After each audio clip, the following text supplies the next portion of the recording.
It's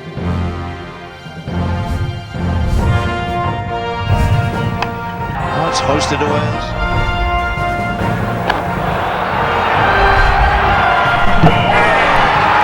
Beach is gone. 100. Oh, that's his 100. Oh, that's a glorious shot. I don't think anyone's going to try even to stop that.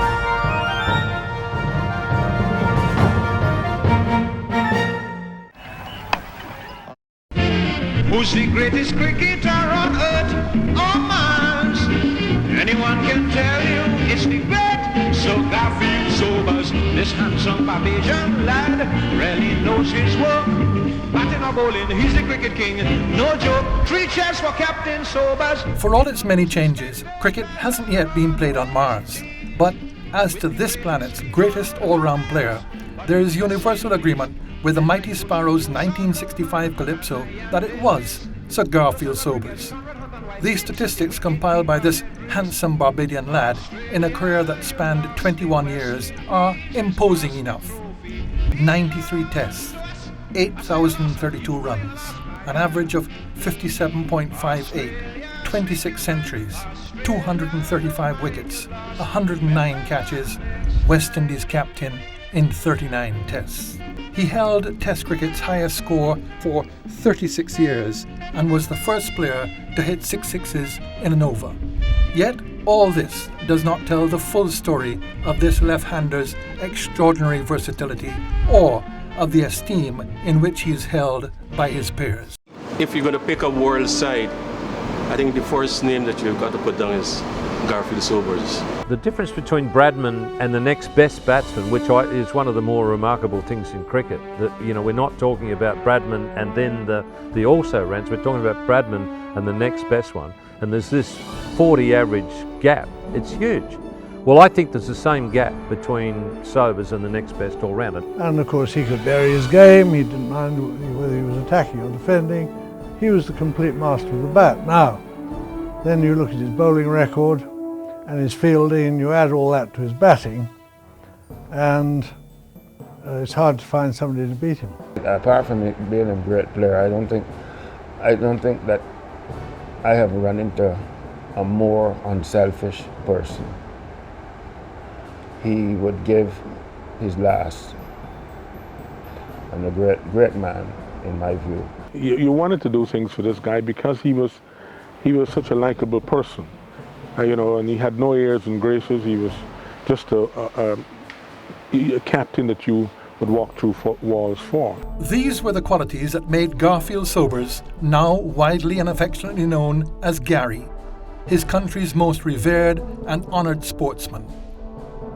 He was the second Barbadian cricketer to be knighted in 1975 by Queen Elizabeth II at a ceremony on the Garrison Savannah in Barbados, 10 years after Sparrow's prophetic Calypso. In 1998, he was the only living person named among Barbados's 10 national heroes, elevating him to the title of the Right Excellent. A bronze statue of him stands outside Kensington Oval, scene of so many of his finest achievements. The island's major sporting complex is named after him, as are an annual international schools cricket tournament and a major event in golf, another sport in which he excelled. His image has adorned Barbados postage stamps, and nor are his honours restricted to Barbados and the West Indies. He's also the holder of the Order of Australia.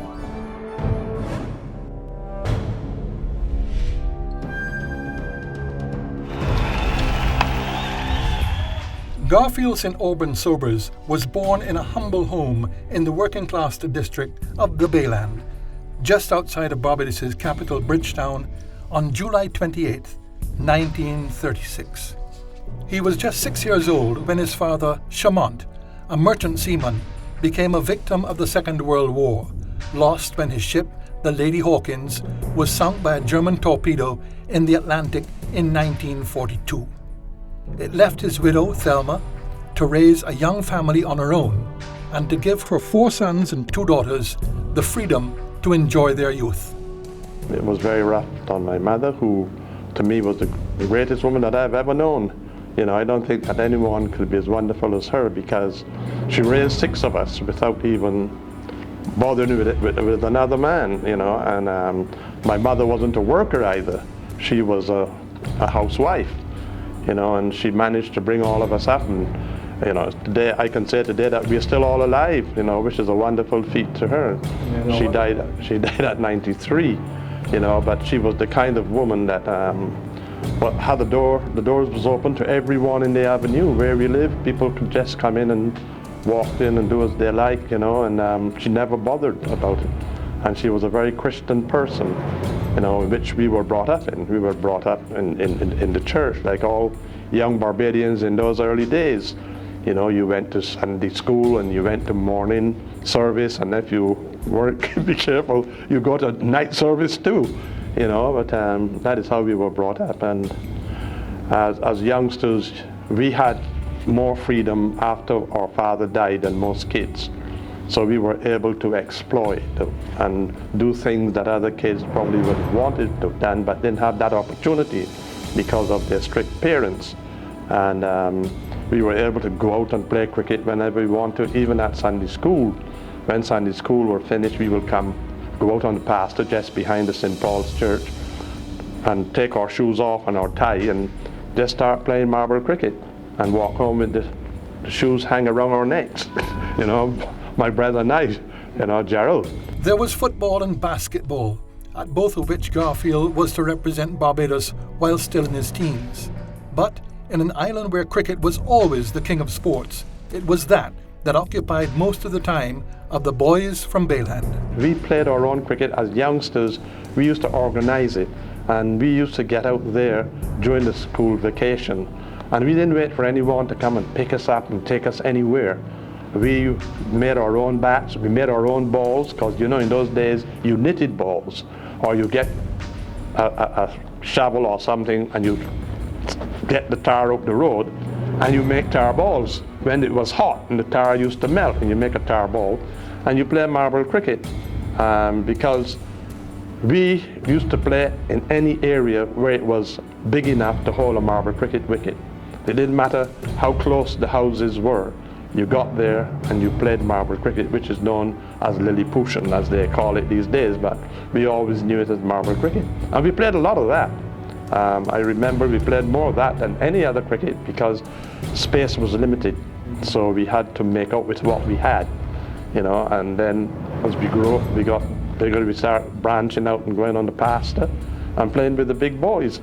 You know, and I think that is where the development came, because I was probably, my brother and I took the youngest, and I was very small in those days, and I used to play with, you know, at the age of 11 and 12, when you're playing with 16-year-olds was a hell of a difference, because, you know, 20 and 24 doesn't seem the same difference as 12 and 16. And I remember I used to go up there and play with the Daniel boys and Keith Greenwich, better known as Lard Oil, and Erling Lord and Braddock and all those fellas, and used to go in the nets to them, you know, and they hated young boys, little boys, you know, batting against them and looking pretty good, you know, and their whole idea was to knock you down. They weren't interested in getting you out.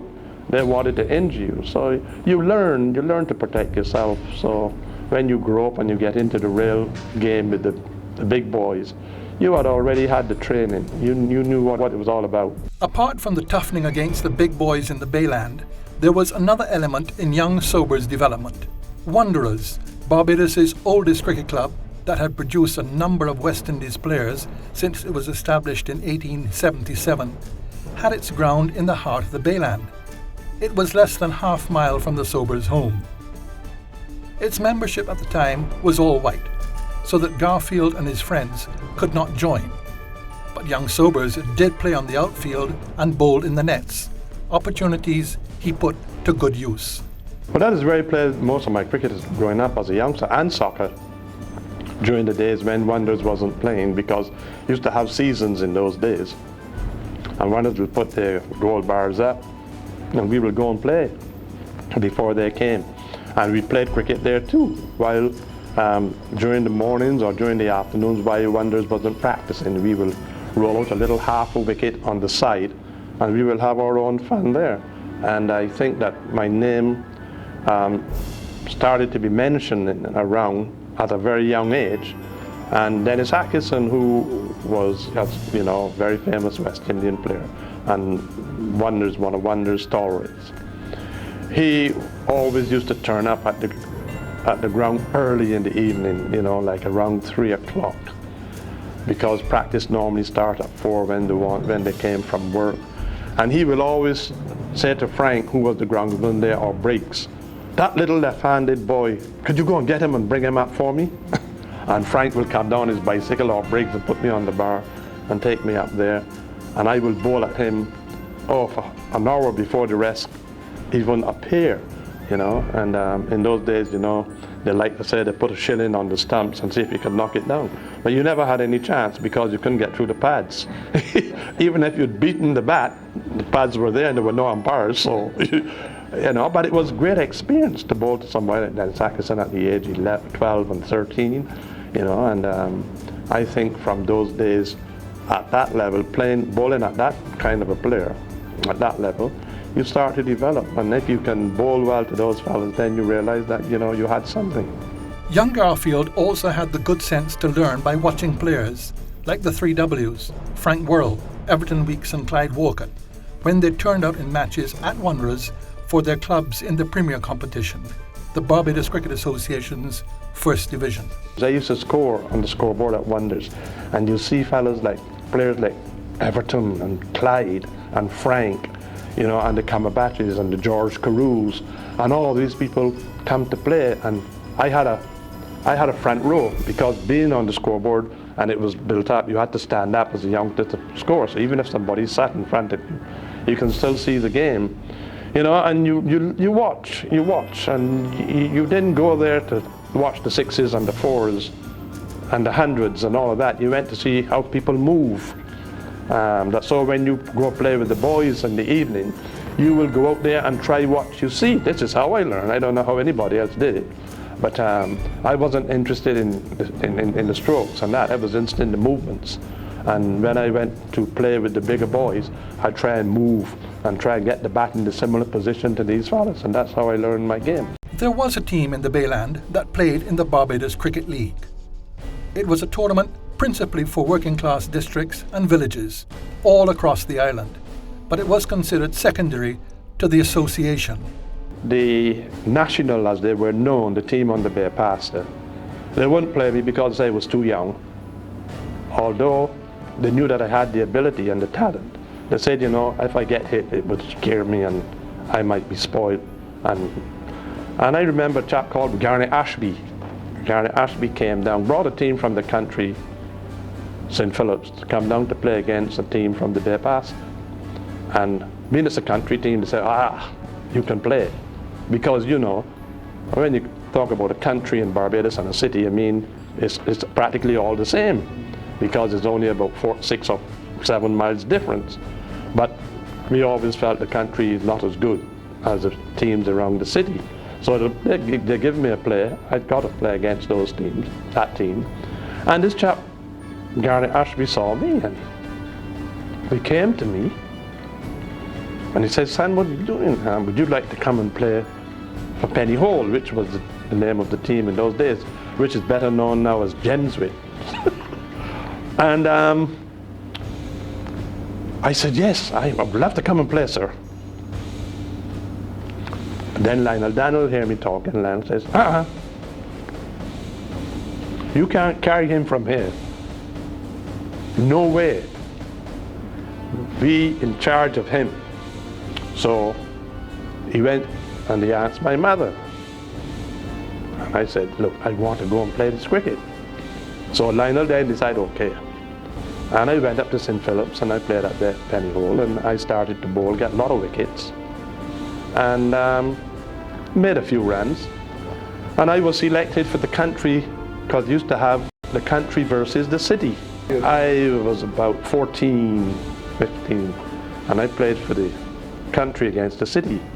Unfortunately, my brother Gerald played for the city, After that, you know, they then select the Barbados team, the trials, and they select 26 players or something sort of play in the trials. And I was selected.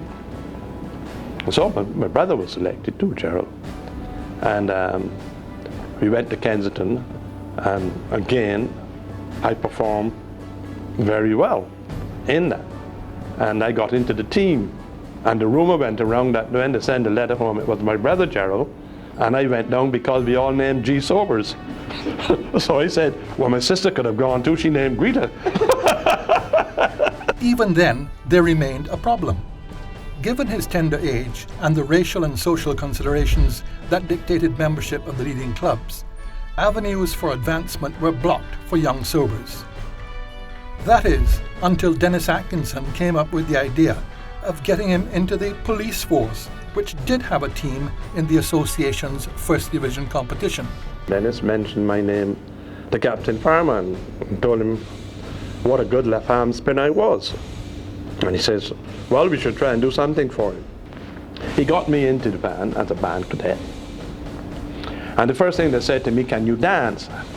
14, 15 years of age, dance? No way, never even went to a dance hall. I said, no, I can't dance. Well, they say you can't play the drums. Or you got to be able to dance to play the drums.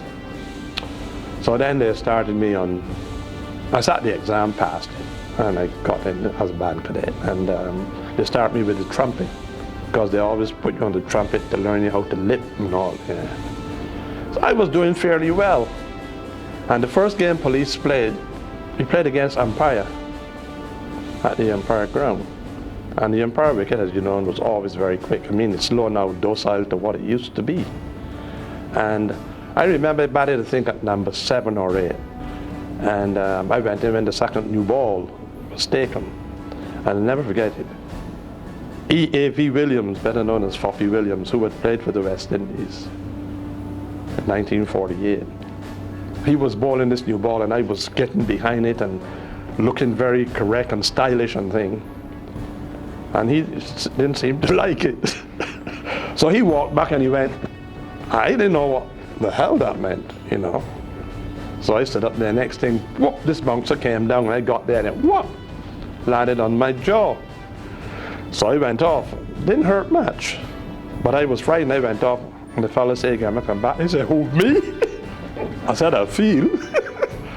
So I went in about 4 days later, and Captain Raison looked at me and said, "Sobers, where have you been for the?" I said, "Well, sir, I was playing cricket on Saturday, and I got struck with the ball, and I asked the boys in the band who was playing with me to report to you that I got struck and my jaw was very swollen, and I couldn't blow."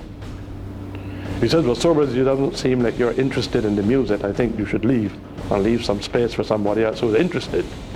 And Captain Farmer then let it end there.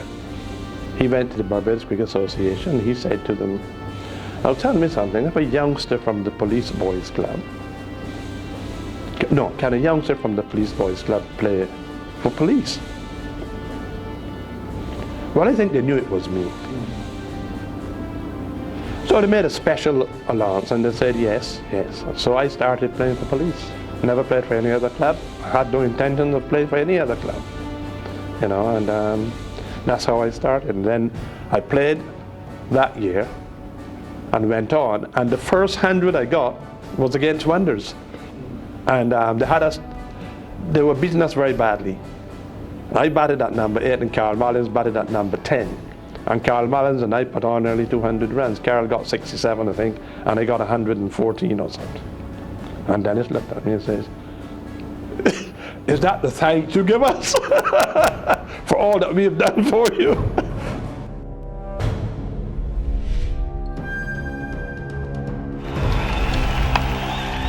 For Garfield, the advance into the Barbados team was rapid. In 1953, aged 16, the name G. St. A. Sobers was announced in the Barbados 11 for the 4-day match against the touring Indians. Appropriately, Dennis Atkinson, an early mentor at Wanderers, was also in the same 11. Chosen as an orthodox left-arm spinner who batted at number 9, Sobers was such an unknown that Wisden Cricketer's Almanac listed him as H. Sobers. But it did get his remarkable figures correct. 4 for 50 from 22 overs in the first innings, 3 for 92 from 67 overs with 35 maidens in the second. The next move would be quick and to the top. I thought then that I might have been selected for the West Indies team, and I didn't make it that year, but there was rumours around, there was a lot of talk, of my performances and things, and the following year England came 54, and I didn't perform as well, but I think it was Valentine that got injured, and I was called up to go to Jamaica and play. I was in the road playing cricket, that's where I always practiced. I never really used to go to the nets match as a youngster. I used to practice in the road. And I was out there playing with the boys, tennis, what they call, well, not tape ball, tennis ball cricket, which we used to call hopping ball cricket. And Ben Hoyes, who was secretary of the Barbados Cricket Association, sent me this message that I got a word from Jamaica that I was selected to replace Alfred Valentine. Well, that was it. Everybody in the avenue was so pleased, and I went and told my mother, and she was happier than I was. When Sobers got to Jamaica to take his place for the fifth and final test of the series, he was 17 years, 245 days old. It made him the second youngest West Indies Test cricketer after Derek Seeley 24 years earlier. He was understandably awestruck, and in more ways than one. And I walk into the dressing room, not a soul was there. They were out practicing. You walk into the dressing room, and you look around and you see Weeks, Worrell, Walcott, Wraith, Stallmeyer, Valentine, Ramadini. And you look up and you say, boy, I have arrived. I've made it. That was my first impression, to be in a dressing room with those names. And here now you're playing and you're sitting in the dressing room and you there at arm's reach and you want to see these fellas perform, and all of a sudden they're all back in there, and there was a full house, and I walked out, and then the people started to applaud because here's this youngster, I couldn't believe it. I was just taken back with the aura of being there, and the crowd has accepted you in this way, And I walked out there and I was very fortunate. I think I got 26 or 14 in that first innings out of the total that they made, and I came back and feeling very smart with myself. Trevor Bailey was my first wicket. I think I got him at 72 or 70 was the first wicket foul, and that brought me on. And I got Trevor Bailey caught behind by Clifford McCaw. I think he played for turning it very straight through. With scores of 14 not out and 26, and impressive bowling figures of 4 for 75 in England's only completed innings, it was a positive start to a long and celebrated Test career.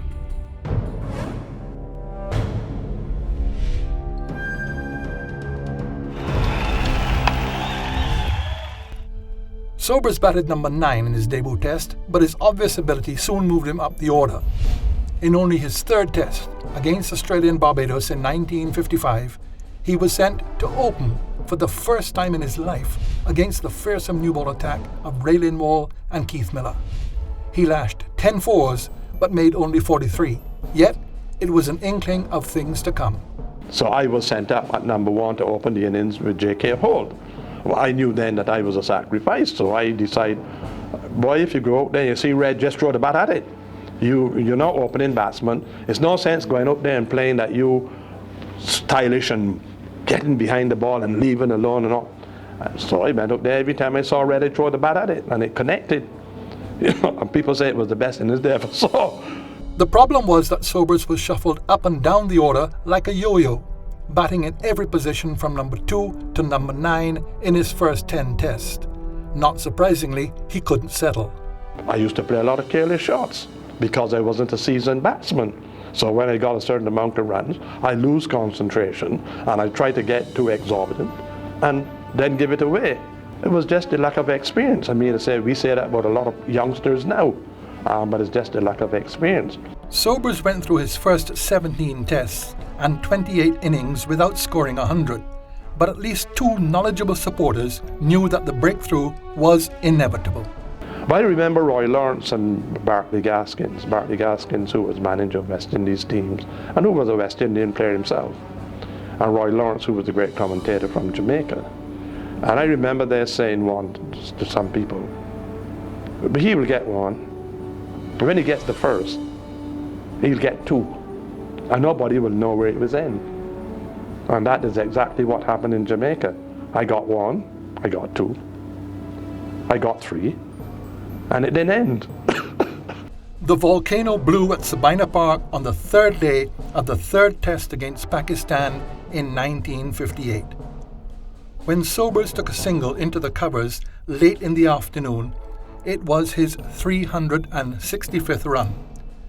It surpassed Len Hutton's 364 for England against Australia at the Oval in 1938 as the highest individual score in Test cricket.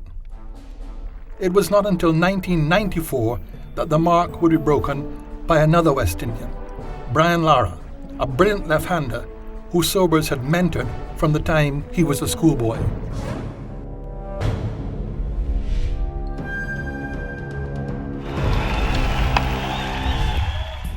Sobers' record 365 not out at Sabina Park was a spark that lit his batting fuse. A tragic accident just over a year later in England might well have extinguished it. Sobers' close friend and teammate, the brilliant young all-rounder Collie Smith, died 4 days after the car that Sobers was driving, and in which he was a passenger, collided with a 2-ton cattle wagon. Think about it a lot because Collie and I was very, very close, you know, and it was one of those unfortunate things and took away half of my life, you know.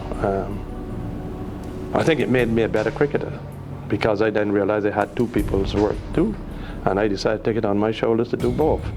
But in those days, I drank and I couldn't get drunk. I drank as much as anything and never had no feeling, never got drunk, because there was something there that keep licking it out all the time. And people couldn't understand how I could do these things and yet still perform the way I did, because I had something in the back of the head that was stronger than drink.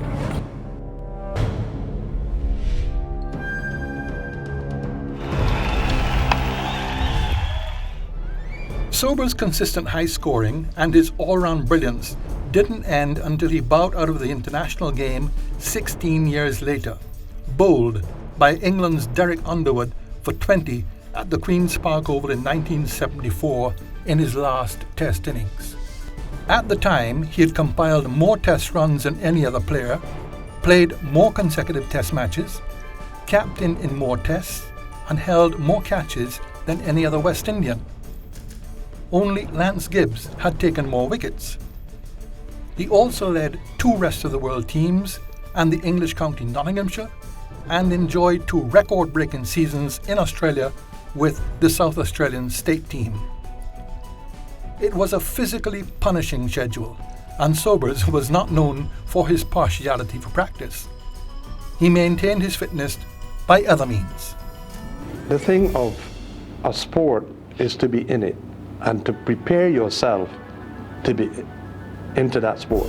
Not wait for somebody to come and tell you what you have to do to get yourself fit. You get yourself fit. But I used to swim. I used to swim a lot. I used to live at the beach and used to play a lot of beach cricket. And I used to play cricket every day, you know. And I used to run, I used to play table tennis, you know, lawn tennis. I used to play every sport. And I got myself fit because I knew how fit you have to be to play a game and to be there 5 days of a test match without having to go off the field. You know, I played cricket for 18 years and never left the cricket field, any cricket field for 18 years.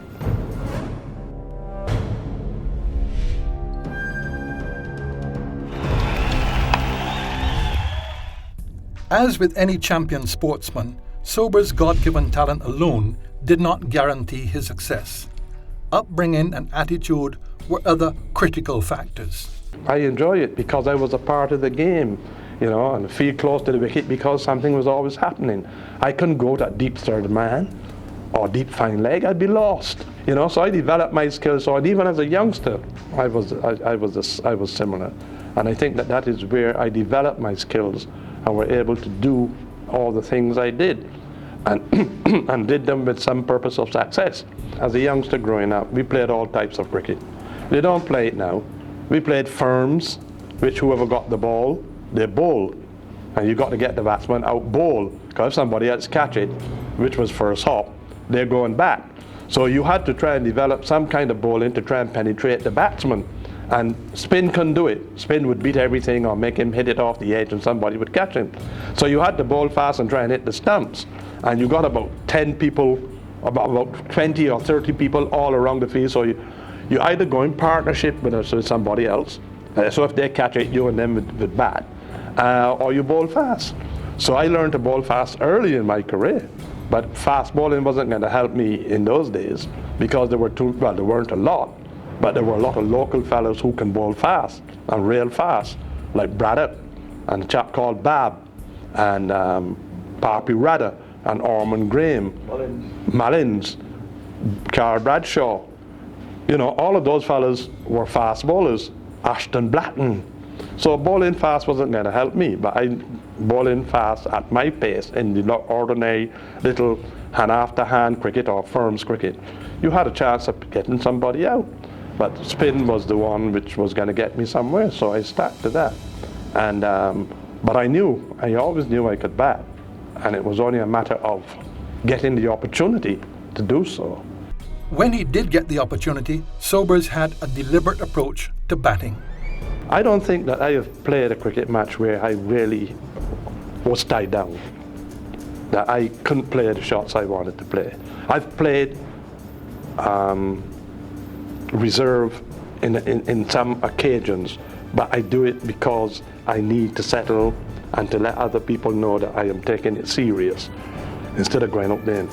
But whenever I'm ready to do that, it was always on the cards, and it was no problem in doing it.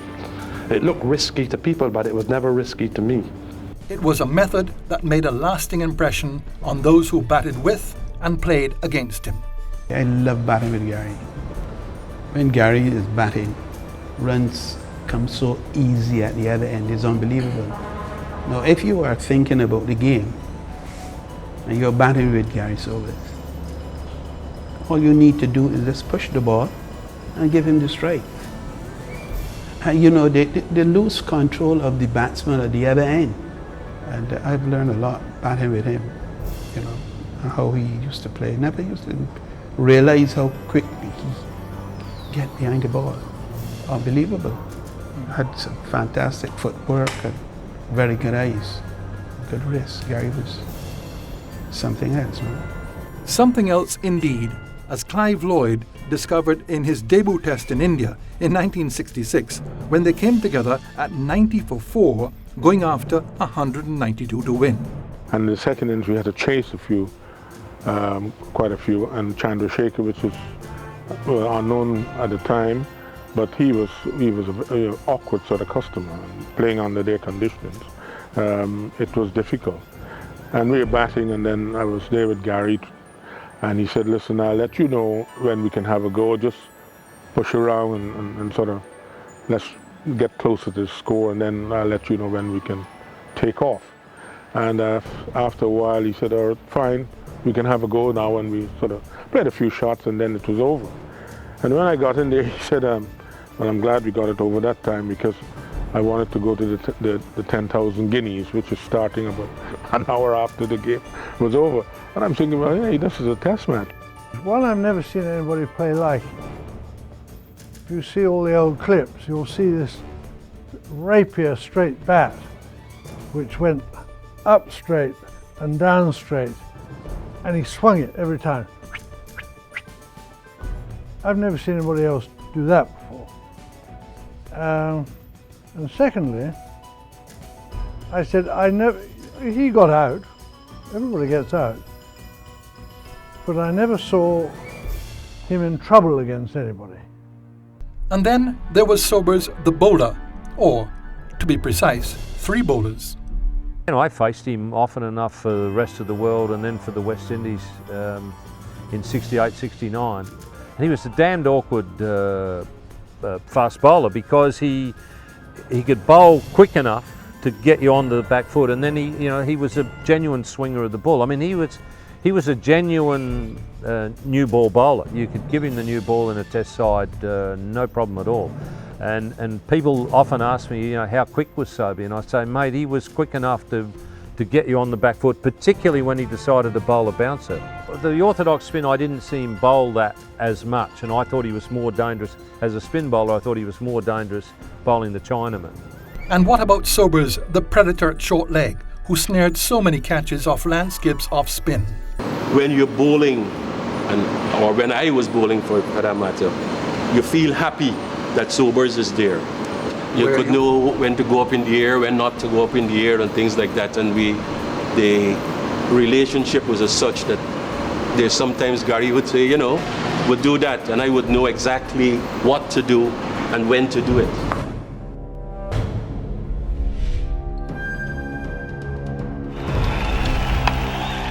Of all his many magical innings, there is one that Garfield Sobers rates above all the others.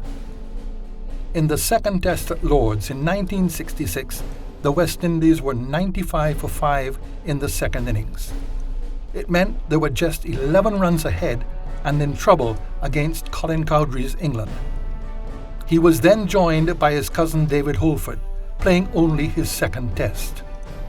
The two proceeded to put together a match-saving partnership of 274 unbroken. Sobers was 163, Holford 105, when Sobers, by then the captain, boldly declared, forcing England to bat out for a draw. Because the situation, country versus country, and it was a diabolical situation. And it had to call for the best of thinking and an approach that you had to work it out before you went out. And you had to play to it.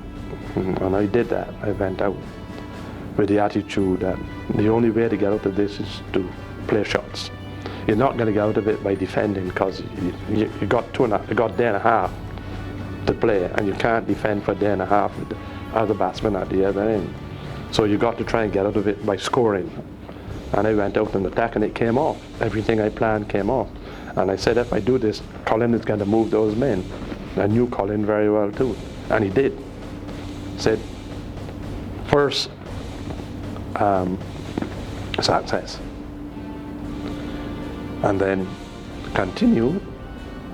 And then David started to bat. And I just went down to him and looked at him and said, David, it's because it's like Kensington. And if you wanted to bat at Kensington, I'll get you out, walk back. And that was the end. That was the end of it. But you had to plan. You had to, how are you going to get out of this mess? And there was only one way. That was the only way out. You're going to lose that way. We're going to lose easier the other way, And it came out. Every shot I played went where I wanted it to go. Everything I did. And that is when you play your best innings on a crisis situation. It was a display by Sobers that inspired his inexperienced cousin. And then when you watch him batting, see, nothing in it. He stands there, he doesn't bother about anything, no ball beats the bat. He middles everything. And it makes the game look so easy that you begin to feel, well, this is a piece of cake. He just said, just imagine batting at Kensington Oval. Nothing happening. The ball just coming through a nice height, even, not moving off the track. No need to worry. The great Australian batsman Sir Donald Bradman was not at Lord's for that performance, but he was at the Melbourne Cricket Ground in January 1972 for Sobers' 254 for the rest of the world against Australia. This is what he wrote. I believe Gary Sobers' innings was probably the best innings ever seen in Australia. The people who saw Sobers have enjoyed one of the historic events of cricket. They were privileged to have had such an experience. It was especially satisfying for Sobers as the young tearaway Dennis Lillee had dismissed him twice for naught in his 3 previous innings. He in fact was one of the victims in the world team's 59 all-out in the second match at the Wacker in Perth. I've never seen any ball travel so quick, and the bounce, well, perfect. It was always good bounce, And they beat us there, and we went to Melbourne, and Dennis had gone in, and Dennis, same thing. And I played a little bit early, and I got caught at slit. So I just went in the Ian's room the evening and says, you know, Ian, you know, I get a little bit fed up of this fella called Lily. I don't even call him Dennis, this fella called Lily. He was standing over there. I said, I've played against him now twice, really, because he won in Brisbane wasn't much. And all I'm getting is bounces. And I want you to tell him I can bowl a bouncer too, and I think I could bat a little bit better than him. So tell him to look out for me when he comes in. So the second innings, first innings, Australia came in, and I got their ball in trying to get a wicket. But you know Tony Greig is don't forget anything. So I bowl in and Dennis bat in and get in behind the ball, and Tony Greig came from mid-off and says, let him have it. I said, let him have what? He said, let him have the bouncer. So I walked back and bowled Dennis a couple more, and he played them. So the next one I ran up and I let it go outside the off stump, and it went through. And Dennis turned completely pink, and he looked at me at the other end. So I said, got him. So the next ball I took the weight off, and he let go a big swipe, and it went up in the air. So I went back to the dressing room with a big smile on my face. So Ian turned to me and said, what are you smiling about? I said, well, you're my friend. I mean, I can't come in here and have a smile with you. He said, well, I'll tell you something. He says before Dennis reached the top of the stairs, the door opened and the bat hit the wall. And he said, that little bastard, I haven't shown him yet. You wait till I get out there. I said, well, you know, he got the ball and I got the bat. Ian. And I've never been afraid of anything. And that is when I cut loose. But the beauty about it is that when I got out and I was walking off, Dennis was the first man to, and he came up to me and he said, I heard about you, and I got my ass cut properly. And that was it. And he and I became the best of friends since then. One feature of that innings especially impressed Ted Dexter. But I've also seen some of the slow motion of Dennis Lilly bowling to him, and how he played the ball so late, how he didn't move till the ball was a third of the way down the pitch. And I'd love to show that to two of the moderns who make about 6 moves before the chap gets to the crease. Sobers played in 20 series for the West Indies and was dominant in most. He places the best as that in Australia in 1960-61 under his mentor Frank Worrell. There was the Tide Test, the exciting matches and the huge crowds. That was the greatest series that I've ever played in, you know, and we were fortunate we had 2 very good captains, and they had a man behind them who was a great man, Sir Donald Bradman. I think he was one of the people who instigated that tournament and who made sure that that tournament, that series were played in the way in which it was played. Because we went out there as the underdogs, and Australia was going to wipe the floor with us. And Sir Donald got got Richie together and said, listen, Rich, we want cricket. Don't worry about this thing, we want cricket. And Frank, I remember on many occasions when he has the meetings in the evenings, he used to say to the boys, now gentlemen, I want you to go there and play cricket. If you get a half volley, I don't want to see you push it back. A half volley is a half volley even in church. I want to see you hit it. You know, so we had the confidence to do that. And that turned out to be the greatest series ever, in more than one way. You know, from a crowd's point of view, up to now, they still haven't had over, what was it, 90,800 and something at one day game, at one day. They haven't had that yet, not even in 2020. I mean, we lost the series, but we had a tremendous farewell. But we played cricket. You know, we had some difficult situations and we got through them, you know, and everybody pulled their weight. And we were a little bit unlucky, but the way the series were played, and the 2 teams were very happy, you know, to live together and to share whatever they had to share, and it was like being at home playing a club match, you know. There was so much unity and thing between each, friendship and thing between the players from both sides, that we even stayed in the same hotels, you know, and that is what's all about.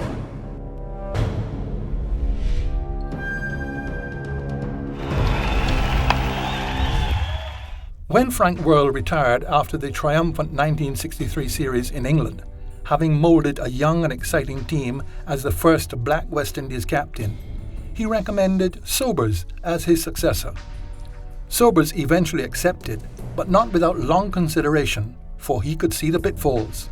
Frank came at a time when everybody knew that there could only be one captain, and that was Frank.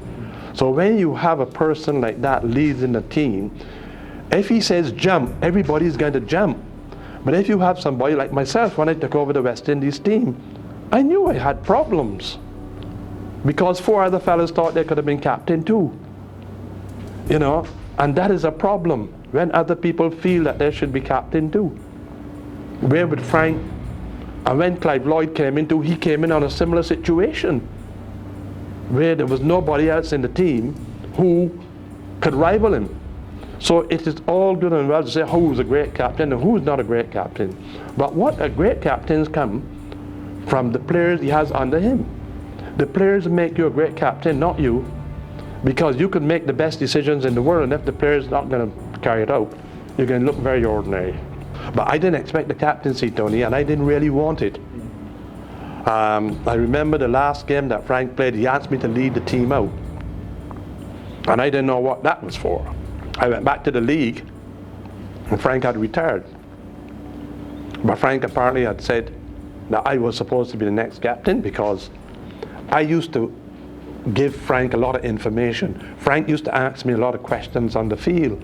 When it was given to me, it took me a long time to accept it, because I said to myself, you know, how can I go and lead a team that knows me inside out, who is a man never adhered to anything that a captain or manager have said, always done the opposite, and they know that. How could I now go and tell these fellas they got to be in bed at this hour, they can't go out and do this? So I've been arguing with myself, and then I decided, well look, it's a great honor to captain your country, so Frank has given it to you because he thinks you have the ability. Accept it. And that is when I accepted it. But I really didn't want the captaincy. I was quite contented to play as a player. Even so, in his first series at the helm, Sobers led the West Indies to their first series win ever over Australia in the Caribbean in 1965, claiming the Frank Worrell Trophy. Successive victories followed over England in 1966, when he had an outstanding series even by his standards, and India. But then one controversial declaration in the 4th test of the 1968 home series against England brought the wrath of the Caribbean on his head. With the series deadlocked after 3 draws, Sobers went for an unlikely win. He declared the second innings at 92 for 2 and set England 215 in the last 2 3/4 hours of the match.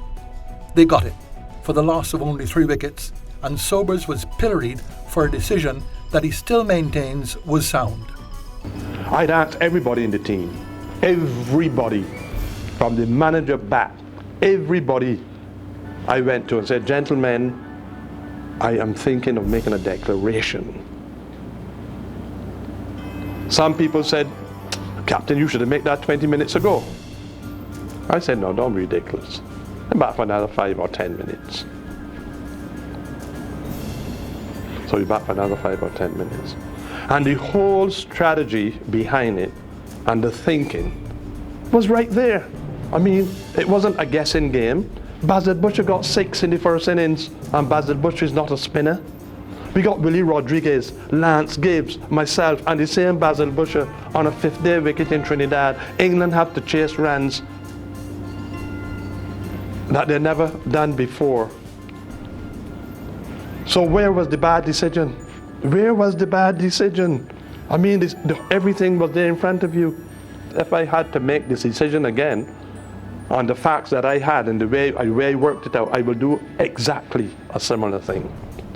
No doubt in my mind. Not everyone is negative about Sobers' decision or his captaincy as a whole. Of all the West Indies captains that I've played against, he's the best by far. Very aggressive captain.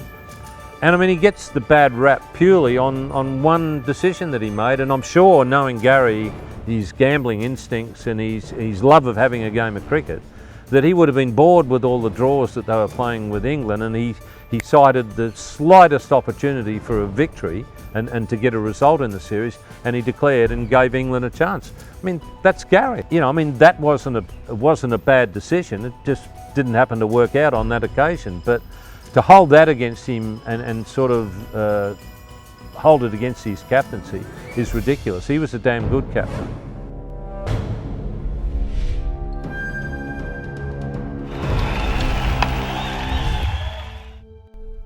Sober's impact on the cricket world went beyond his accomplishments for the West Indies. He set new standards in Australia's domestic cricket, with South Australia following on from the 1960-61 West Indies tour. He became the first player to score 1,000 runs and take 50 wickets in an Australian domestic season, and he did it twice. Later, in his first season with Nottinghamshire in 1968, he dragged that county from 15th to 4th in the English Championship. As the cartoonist portrayed, all the boys in the county soon copied the Sobers walk.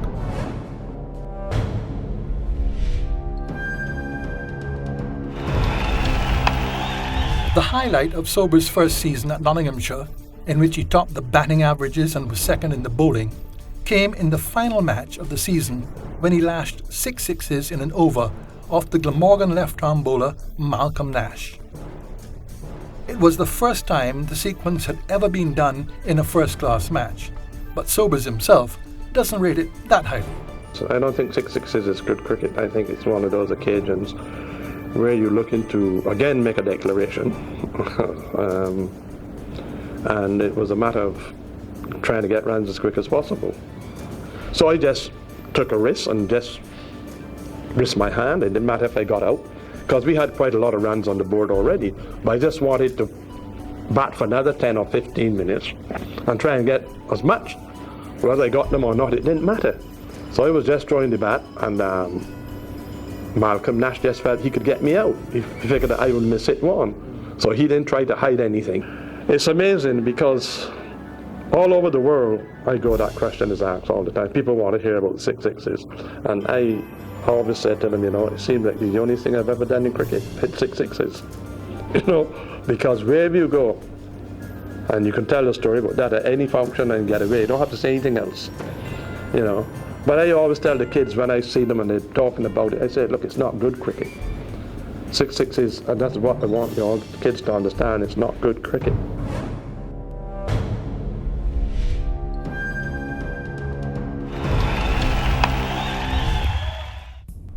In September 1970, Sobers unwittingly created a crisis for West Indies cricket when he took part in a double-wicket tournament in Rhodesia, then under the illegal white rule of Ian Smith and the subject of Commonwealth and United Nations sanctions. The governments of Guyana, under Prime Minister Forbes Burnham, and Jamaica warned that they would ban the West Indies captain unless he apologised. There was even talk that India would call off their tour early in the new year if the matter wasn't settled. There was support for Sobers in his native Barbados and elsewhere, but the potential repercussions were obvious.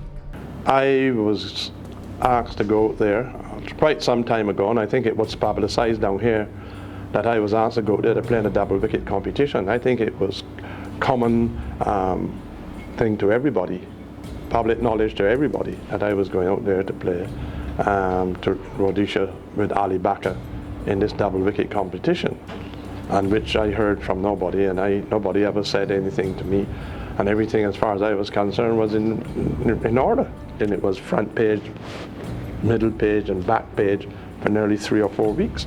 As a matter of fact, I had a priest that came around by me. Yeah, said he came there, he was going to pray for me because he was afraid somebody was going to assassinate me. In the end, the matter was settled when Sobers issued a statement, drafted in conjunction with the Barbados Prime Minister Errol Barrow, that was accepted by the protesting governments.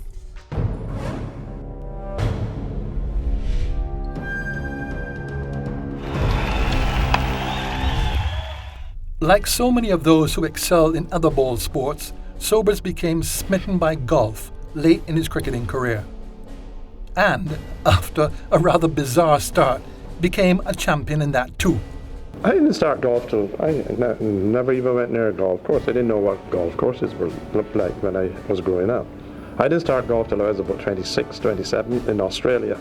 The last game in Australia when we played Canberra, and we were virtually nearly on a golf course. And Sonny Ramadin, who was the golfer, for years been telling me I should take up this game of golf. Waze, myself, and Seymour went on this golf course, went on this tee, and I put this ball down, hit it and miss it completely. I said, well, this can't be right. This ball ain't moving, and I can't hit it, and I hit moving balls, but it don't again miss it. I said, no, this ain't right, this ain't right. So I said, boy, this thing, boy, something else, man. So I started playing golf from then, you know, and I played, and then I was playing pretty well. Came home, got into a few clubs, and then I gave it up. And then I gave it up, then I went to Australia, and then I started back. No, I played a lot in Australia, but I gave it up in between the 64, 65.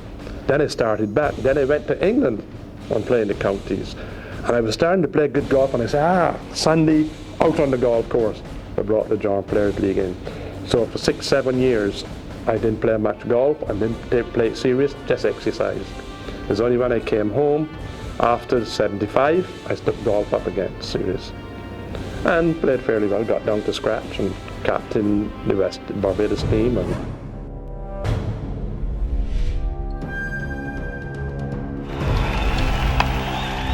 The Right Excellent Sir Garfield St Aubrun Sobers has received his country's highest honour, been knighted by Queen Elizabeth II and awarded the Order of Australia, among a host of other accolades.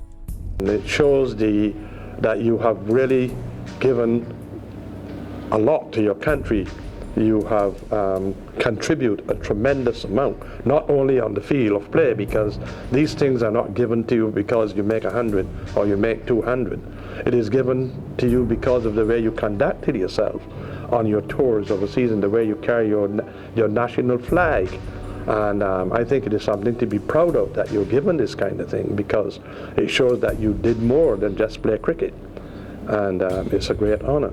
In some way you've contributed to your country and the people of your country. Since the end of his playing career, Sir Gary Sobers has remained close to and active in the game. He's authored several books, served as technical consultant to the West Indies team, and as advisor to the team sponsors Digicel. He has paid close personal attention to the long-running Sobers International Schools Tournament, in which he first saw and encouraged Brian Lara, the kindred left-hander who was later to break his world record test score. The annual Sobers International Golf Tournament is another event that has proved hugely successful. All are part of the thrust in sports tourism in Barbados' most vital economic sector, in which Sobers has played an integral part. It's only a continuation, because when you play for your country, you already become an ambassador for your country and you're promoting your country. That is what we all have to learn, that when we are playing and wearing the flag of Barbados or the West Indies, that we are promoting the country and we are judged by the way we conduct ourselves. So it's just a continuation of that. I'm getting paid now for doing it from the board and the government of Barbados for traveling overseas and trying to promote the country that I love and trying to make sure that we can bring enough people here to Barbados to help the economy, because tourism is our biggest economical resources in Barbados, and if that falls through, then the country would suffer. So the more we can do overseas and the more people we can encourage to come to this country by our behavior, by our interviews, by our mixed in with them and allowing them to know how wonderful, what a wonderful country we have, wonderful people, and all the things that we have in it that they should come and see, and the entertainment, the sports and all of that, then we are doing a great job. And I am delighted that I am in a position to be able to have done that. I've been doing it now for nearly 20 odd years, 29 years, and I enjoy every minute of it. And I look forward to doing this to help Barbados in any way that I can. He was a legend in his own time. Gary Sobers, when you call his name, he's the one and only. He's the maestro of the cricket game. Be proud of his great